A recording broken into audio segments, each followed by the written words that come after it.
concert gig on May 1 sa Viva Cafe.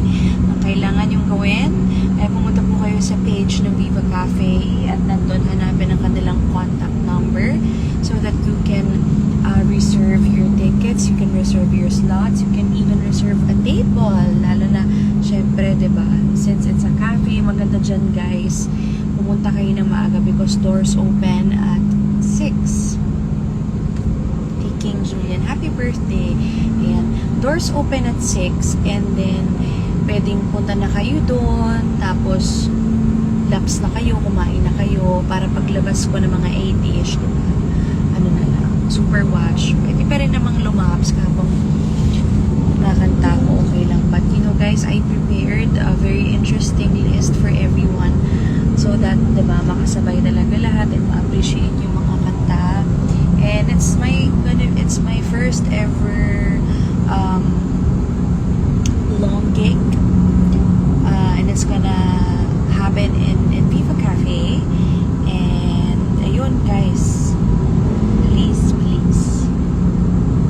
At sa mga wala dito sa Pilipinas na gustong panoorin ako, ganito na lang gawin nyo. Mag-donate na lang kayo ng pang-ticket na friends nyo or family nyo, tapos sila yung pupuntahin nyo. Yan, para makita nyo ko kasi I don't think na magkakaroon ng live coverage or whatever. So at least, diba? At least yung mga pamilya nyo, definitely they will, take some videos of me performing, singing.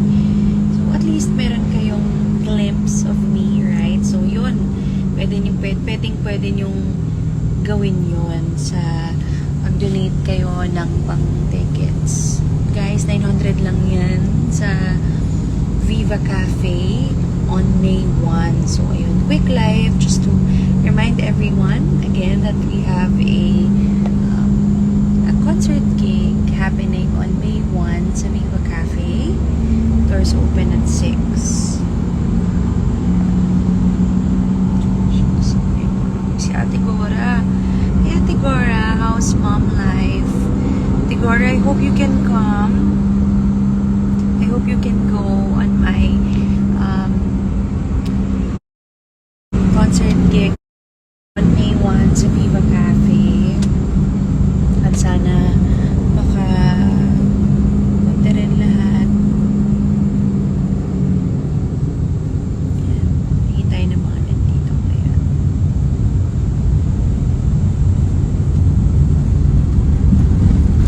Maraming salamat sa lahat ng nakabili na po.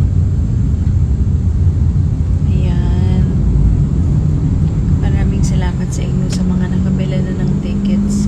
Location ng Viva Cafe, it's in Cubao, Araneta. Ayan.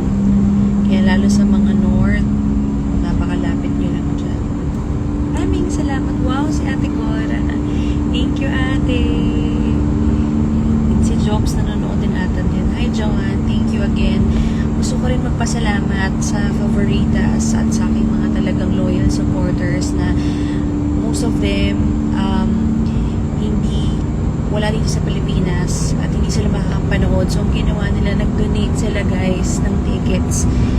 Nag-donate sila ng tickets para mas maraming makapanood din na favoritas. Ayan. And again, pwede nyo gawin yun kung wala po kayo dito sa Pilipinas and you would want to witness my first ever long gig. Padala kayo ng kaibigan nyo or kamag-anak nyo, tas sagutin nyo na, i-sponsor nyo na yung kanilang tickets para lang meron kayong glimpse ng mga pangyayari ng gabi na yan. Ayan guys, thank you for clicking this and watching, and it's just gonna be quick, and I will do another live within this week nang merong pasample. Yan, syempre. Ngayon, quick live lang muna tayo. Just to tell everyone kung anong mga kaganapan natin. Yes, 6 p.m. po. Gate opens at 6. So, pwede na kayo magpunta doon as early as 8 para you guys have your early dinner. Then, the show will start at 8. 8-ish. Thank you so much, Julie and Cheryl. Thank you po. Thank you, Magundaya. Thank you. Sabi niya, Idol, I bought already 2 tickets. See you soon. Maraming salamat po. Thank you so much.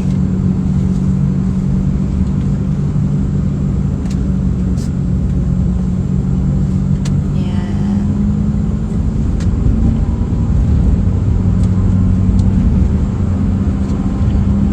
Thank you, guys.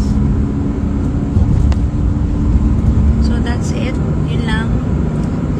It's really a quick live just to tell again everyone sa mga bagong pasok pa lang sa live. This is a very quick live just to tell everybody that I will be having my first ever long gig happening on May 1 in Viva Cafe. Gates open at 6 and the show will start at 8.